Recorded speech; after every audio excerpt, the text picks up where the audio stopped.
पिताजी, अजी सुनते हो? जीत को कंपनी में जाकर टिफ़िन दे आओगे क्या? क्योंकि आज जीत टिफ़िन लेकर नहीं गया। विजय पांडे ने पूछा। आज जीत की कंपनी के चेयरमैन आ रहे हैं, इसीलिए जीत सुबह 7 बजे ही निकल गया और इतनी सुबह खाना नहीं बन पाया था। ठीक है, दे आता हूँ मैं। विजय पांडे ने हाथ का पेपर रख दिया और वो कपड़े बदलने के लिए कमरे में चले गए। सुषमा पांडे ने राहत की सांस ली। विजय पांडे तैयार हुए, मतलब उसके और जीत के बीच हुआ विवाद उन्होंने नहीं सुना था। विवाद भी कैसा? हमेशा की तरह जीत का अपने पिताजी पर दोषारोपण करना और सुषमा पांडे का अपने पति के पक्ष में बोलना। विषय भी वही, हमारे पिताजी ने हमारे लिए क्या किया, मेरे लिए क्या किया है मेरे बाप ने। माँ, मेरे मित्र के पिताजी भी शिक्षक थे, पर देखो उन्होंने कितना बड़ा बंगला बना लिया। नहीं तो एक ये हमारे पापा, अभी भी हम किराए के मकान में ही रह रहे हैं। जीत, तुझे मालूम है कि तुम्हारे पापा घर में बड़े हैं और 2 बहनों और 2 भाइयों की शादी का खर्चा भी उन्होंने उठाया था। सिवाय इसके तुम्हारी बहन की शादी का भी खर्चा उन्होंने किया ही था। अपने गांव की ज़मीन की कोर्ट कचहरी भी लगी ही रही। ये सारी जवाबदारियां किसने उठाई? क्या उपयोग हुआ उसका? उनके भाई बहन बंगलों में रहते हैं। कभी भी उन्होंने सोचा कि हमारे लिए जिस भाई ने इतने कष्ट उठाए उसने एक छोटा सा मकान भी नहीं बनाया, तो हम ही उन्हें एक मकान बनाकर दे दें? एक क्षण के लिए सुषमा पांडे की आंखें भर आई। क्या बताए अपने जन्म दिए पुत्र को? बाप ने क्या किया मेरे लिए पूछ रहा है। फिर बोली, तुम्हारे पापा ने अपना कर्तव्य निभाया, भाई बहनों से कभी कोई आशा नहीं रखी। जीत मूर्खों जैसी बात करते हुए बोला। अच्छा वो ठीक है, उन्होंने हजारों बच्चों की ट्यूशन ली। यदि उनसे फीस ले लेते तो आज पैसों में खेल रहे होते। आजकल के क्लासेस वालों को देखो, इम्पोर्टेंट गाड़ियों में घूमते हैं। यह तुम सच बोल रहे हो, परंतु तुम्हारे पापा का तत्व था ज्ञान दान का पैसा नहीं लेना। उनके इन्हीं तत्वों के कारण उनकी कितनी प्रसिद्धि हुई और कितने पुरस्कार मिले, उसकी कल्पना है तुझे? ये सुनते ही जीत एकदम नाराज हो गया। क्या चाटना है उन पुरस्कारों को? उन पुरस्कारों से घर थोड़ी ही बनाए आएगा, पड़े ही धूल खाते हुए। कोई नहीं पूछता उनको। इतने में दरवाजे पर दस्तक सुनाई दी। जीत ने दरवाज़ा खोला तो विजय पांडे खड़े थे। पापा ने उनका बोलना तो नहीं सुना, इस डर से जीत का चेहरा उतर गया। परंतु विजय पांडे बिना कुछ बोले अंदर चले गए और वह विवाद वहीं खत्म हो गया। ये था सुषमा पांडे और जीत का कल का झगड़ा।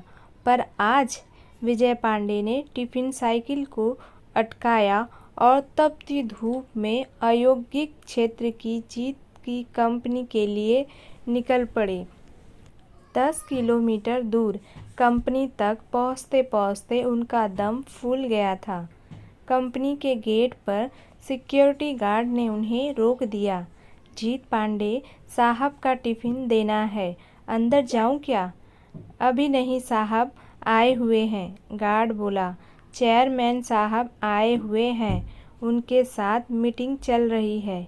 किसी भी क्षण वो मीटिंग ख़त्म कर आ सकते हैं, तुम बाजू में ही रहिए। चेयरमैन साहब को आप दिखना नहीं चाहिए।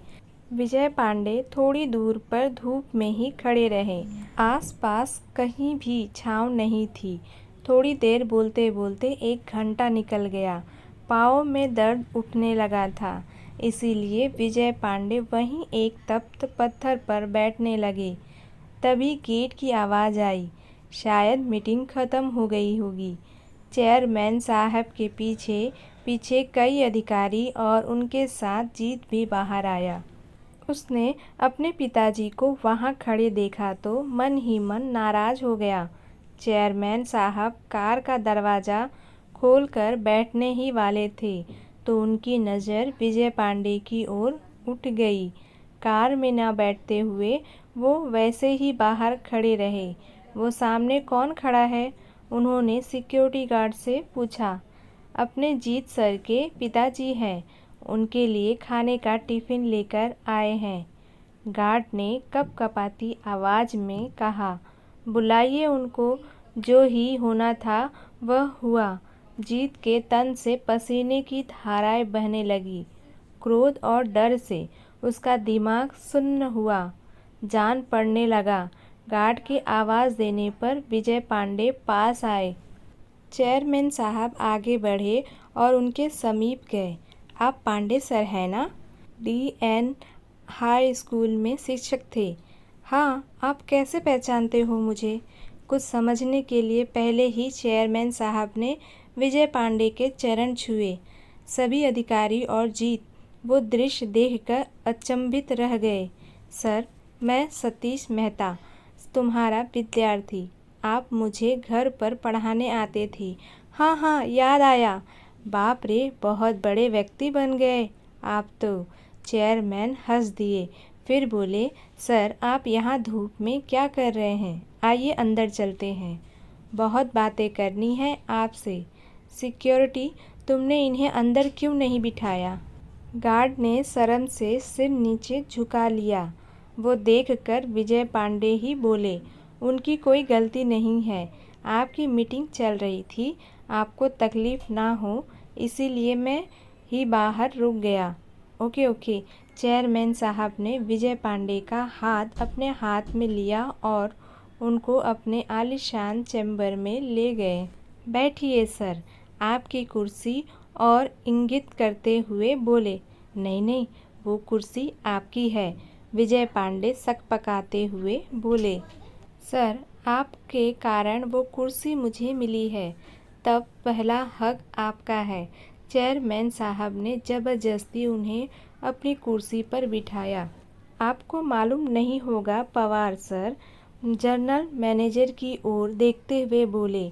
पांडे सर नहीं होते तो आज ये कंपनी नहीं होती और मैं मेरे पिताजी की अनाज की दुकान संभालता रहता।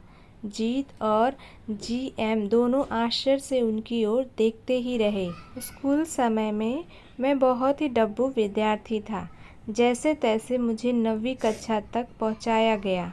शहर की सबसे अच्छी क्लासेस में मुझे एडमिशन दिलाया गया, परंतु मेरा ध्यान कभी पढ़ाई में नहीं लगा। उस पर अमीर बाप की औलाद, दिन भर स्कूल में मौज मस्ती और मारपीट करना, शाम की क्लासेस से बंक मार कर मूवी देखना, यह मेरा शगल था। माँ को वो सहन नहीं होता। उस समय पांडे सर कड़े अनुशासन और उत्कृष्ट शिक्षक के रूप में प्रसिद्ध थे। माँ ने उनके पास मुझे पढ़ाने की विनती की, परंतु सर के छोटे से घर में बैठने के लिए जगह ही नहीं थी, इसलिए सर ने पढ़ाने में असमर्थता दर्शाई। माँ ने उनसे बहुत विनती की और हमारे घर आकर पढ़ाने के लिए मुँह मांगी फीस का बोला। सर ने फीस के लिए तो मना कर दिया, परंतु अनेक प्रकार की विनती करने पर घर आकर पढ़ाने को तैयार हो गए। पहले दिन सर आए, हमेशा की तरह मैं शैतानी करने लगा। सर ने मेरी अच्छी तरह से धुनाई कर दी। उस धुनाई का असर ऐसा हुआ कि मैं चुपचाप बैठने लगा। तुम्हें कहता हूँ जीत, पहले हफ्ते में ही मुझे पढ़ने में रुचि जागृत हो गई। तत्पश्चात मुझे पढ़ाई के अतिरिक्त कुछ भी सुझाई नहीं देता था। सर इतना अच्छा पढ़ाते थे। अंग्रेजी, गणित, विज्ञान जैसे विषय जो मुझे कठिन लगते थे वो अब सरल लगने लगे थे। सर कभी आते नहीं थे तो मैं व्यग्र हो जाता था। 9वीं कक्षा में मैं दूसरे नंबर पर आया। माँ पिताजी को खूब खुशी हुई। मैं तो जैसे हवाओं में उड़ने लगा। 10वीं में मैंने सारी क्लासेस छोड़ दी और सिर्फ पांडे सर से ही पढ़ने लगा था। और 10वीं में मेरिट में आकर मैंने सबको चौंका दिया था। My goodness! पर सर फिर भी आपने सर को फीस नहीं दी? जनरल मैनेजर ने पूछा। मेरी माँ पिताजी के साथ में सर के घर पेड़े लेकर गए। पिताजी ने सर को 1 लाख रुपए का चेक दिया। सर ने वो नहीं लिया। उस समय सर क्या बोले वो मुझे आज भी याद है। सर बोले, मैंने कुछ भी नहीं किया, आपका लड़का ही बुद्धिमान है। मैंने सिर्फ मुझे रास्ता बताया और मैं ज्ञान नहीं बेचता, मैं वो दान देता हूँ। बाद में मैं सर के मार्गदर्शन में ही 12वीं में पुनः मेरिट में आया। बाद में बीई करने के बाद अमेरिका जाकर एमएस किया और अपने शहर में ही यह कंपनी शुरू की। एक पत्थर को तराश कर सर ने हीरा बना दिया और मैं ही नहीं तो सर ने ऐसे अनेक असंख्य हीरे बनाए हैं। सर आपको कोटि कोटि प्रणाम। चेयरमैन साहब ने अपनी आंखों में आए आंसू रुमाल से पोंछे। परंतु यह बात तो अद्भुत ही है कि बाहर शिक्षा का और ज्ञान दान का बाजार भरा पड़ा होकर भी सर ने 1 रुपया भी न लेते हुए हजारों विद्यार्थी को पढ़ाया। न केवल पढ़ाया पर उनमें पढ़ने की रुचि भी जगाई। वाह सर, मान गए आपको और आपके आदर्श को। विजय पांडे की ओर देखकर जीएम ने कहा, अरे सर, ये व्यक्ति तत्वनिष्ठ है, पैसों और मान सम्मान के भूखे भी नहीं है। विद्यार्थी का भला हो, यही एकमात्र उद्देश्य था। चेयरमैन बोले, मेरे पिताजी भी इन्हीं में से एक और एक समय भूखे रह लेंगे पर अनाज में मिलावट करके बेचेंगे नहीं। ये उनके तत्व थे। जिंदगी भर उनका पालन किया, ईमानदारी से व्यापार किया। उसका फ़ायदा आज मेरे भाइयों को हो रहा है। बहुत देर तक कोई कुछ भी नहीं बोला। फिर चेयरमैन ने विजय पांडे से पूछा, सर, आपने मकान बदल लिया या उसी मकान में रहते हैं? उसी पुराने मकान में रहते हैं सर। विजय पांडे के बदले में जीत ने ही उत्तर दिया। उस समय उत्तर में पिताजी के प्रति छिपी नाराज़गी तत्पर चेयरमैन साहब की समझ में आ गई। तय रहा फिर, सर, आज मैं आपको गुरु दक्षिणा दे रहा हूँ। इसी शहर में मैंने कुछ फ्लैट ले रखे हैं, उसमें का एक 3 BHK के मकान आपके नाम कर रहा हूँ। क्या? विजय पांडे और जीत दोनों आश्चर्यचकित रूप से बोले। नहीं नहीं, इतनी बड़ी गुरु दक्षिणा नहीं चाहिए मुझे। विजय पांडे आग्रहपूर्वक बोले। चेयरमैन साहब ने विजय पांडे के हाथ को अपने हाथ में लिया। सर प्लीज़ ना मत करिए, मुझे माफ़ करें। काम की अधिकता में आपकी गुरु दक्षिणा देने में मैं पहले ही बहुत देर हो चुकी है। फिर जीत की ओर देखते हुए उन्होंने पूछ लिया, जीत, तुम्हारी शादी हो गई क्या? नहीं सर, जम गई है और जब तक रहने को अच्छा घर नहीं मिल जाता तब तक शादी नहीं हो सकती। ऐसी शर्त मेरे ससुर जी ने रखी होने से अभी तक शादी की डेट फिक्स नहीं की, तो फिर हाल भी बुक नहीं किया। चेयरमैन ने फ़ोन उठाया और किसी से बात करने लगे।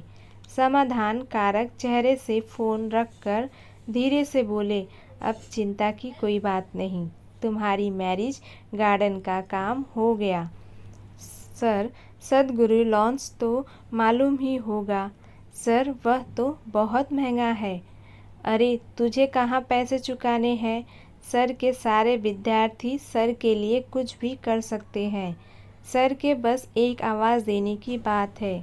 परंतु सर तत्वनिष्ठ है, वैसा करेंगे भी नहीं। इस लॉन्च का मालिक भी सर का ही विद्यार्थी है। उसे मैंने सिर्फ बताया, सिर्फ हॉल ही नहीं तो भोजन सहित संपूर्ण शादी का खर्चा भी उठाने की जिम्मेदारियां ली है उसने, वह भी स्वखुशी से। तुम केवल तारीख बताओ और सामान लेकर जाओ। बहुत बहुत धन्यवाद सर। जीत अत्यधिक खुशी से हाथ जोड़कर बोला। धन्यवाद मुझे नहीं, तुम्हारे पिताश्री को दो जीत, ये उनकी पुण्याई है। और मुझे एक वचन दो जीत, सर की अंतिम सांस तक तुम उन्हें अलग नहीं करोगे और उन्हें कोई दुख भी नहीं होने दोगे। मुझे जब भी मालूम चला कि तुम उन्हें दुख दे रहे हो तो न केवल इस कंपनी से लात मारकर भगा दूंगा, परंतु पूरे महाराष्ट्र भर के किसी भी स्थान पर नौकरी करने के लायक नहीं छोड़ूंगा। ऐसी व्यवस्था कर दूंगा। चेयरमैन साहब कठोर शब्द में बोले, नहीं सर, मैं वचन देता हूँ, वैसा कुछ भी नहीं होगा। जीत हाथ जोड़कर बोला।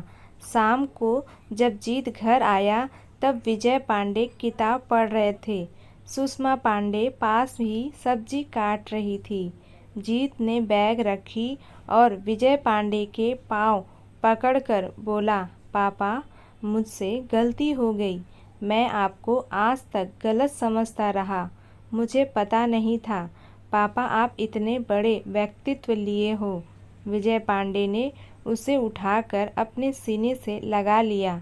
अपना लड़का क्यों रो रहा है, सुषमा पांडे की समझ में नहीं आ रहा था, परंतु कुछ अच्छा घटित हुआ है, इसीलिए पिता पुत्र में प्यार उमड़ रहा है। ये देखकर उनके नयन से भी कुछ बूंदें गाल पर लुढ़क गई। कैसी लगी आपको ये कहानी, कमेंट में बताइए।